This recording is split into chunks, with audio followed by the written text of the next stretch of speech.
So yan mga sisilab, for today videos pala is itetest ko na yung aking bike. So yan mga sisilab, itong bike na to is alam nyo ba is dapat itatapon na talaga to. So inalok ako kung gusto ko daw dahil itatapon na, pero okay pa daw to, na stock lang. So yan mga sisilab, inayos ko nga siya, binombahan ko tapos nag-okay na.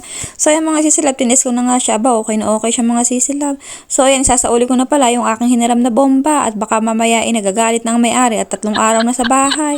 So yan mga sisilab, habang nagbabike nga ako, medyo gumigewang-gewang nga ako, di ba? So nag-a-adjust ako mga sisilab, ngayon lang ulit ako nakapag-bike.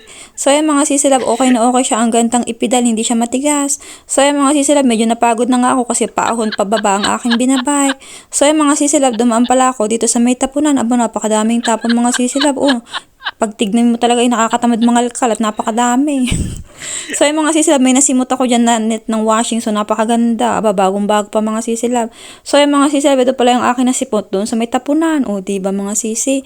So yan, nanguha ako ng 2 pantalon. Sa mga damit is hindi na ako masyadong nangalkal mga sisilab, yun nasa ibabaw lang. So pantalon, ang ganda ng 2 pantalon na napulot ko. So yan, tapos ito is yung washing net. Bagong bago pa mga sisilab. Diba, naka-plastic pa.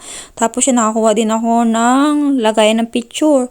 And then mga sisilab, itong sapatos. Diba? Itong sapatos naman is hindi to doon galing. Ito naman is doon tinapon sa malapit na sa amin. Maganda pa mga sisilab. So yan, meron Jordan.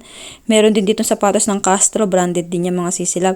And then ito mga sisilab, bagong bago pa yan. Hindi pa nagamit. Hindi pa nga naiapak mga sisi. Diba? Namasura na naman ng Inday. So yan, parang hindi naka-high alert kang Israel. Diba, Char?